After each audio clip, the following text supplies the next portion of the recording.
Voice change, বাচ্য পরিবর্তন।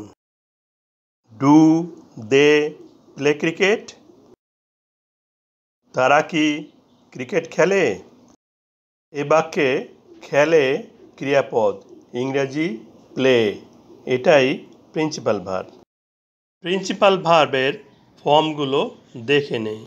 Play বা প্লেস অর্থ খেলা করা, প্রেজেন্ট ফর্ম বা ভার্ব ওয়ান।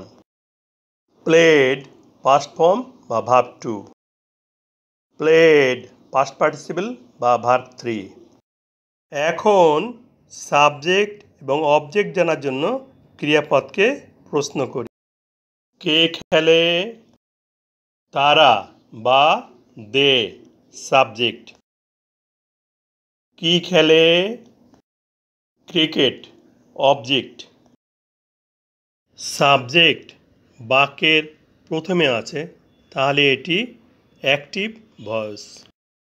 এ বাক্যের প্রথমে ডু অক্সিলারি ভার্ব এবং বাক্যের শেষে নোট অফ ইন্টারোগেশন বা প্রশ্নবোধক চিহ্ন আছে, তাহলে এটি ইন্টারোগেটিভ সেন্টেন্স।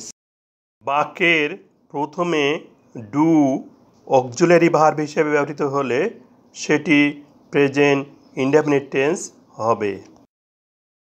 এখন ইন্টারোগেটিভ সেন্টেন্সটিকে প্যাসিভ ভয়েস করব। অবজেক্ট ক্রিকেটকে প্যাসিভ ভয়েস করতে বাক্যের প্রথমে সাবজেক্ট হিসেবে বসাতে হবে।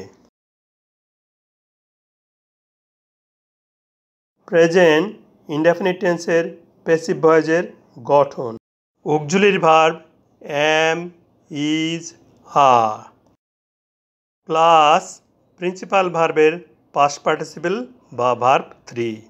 ক্রিকেট একটি নাম, third person singular number.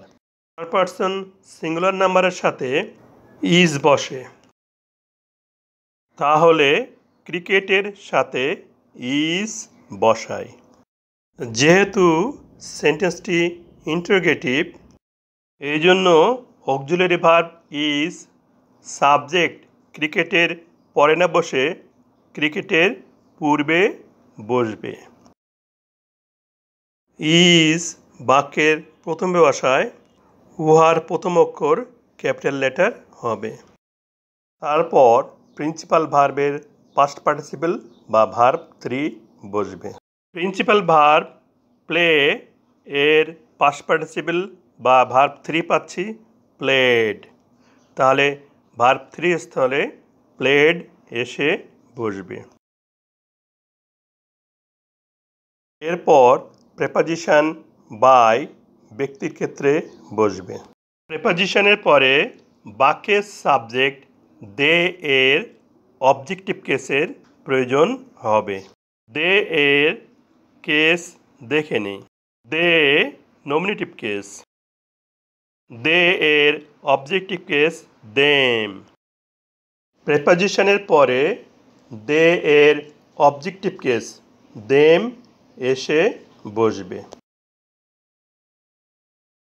Active ভয়েসে বাক্যের শেষে প্রশ্নবোধক চিহ্ন আছে।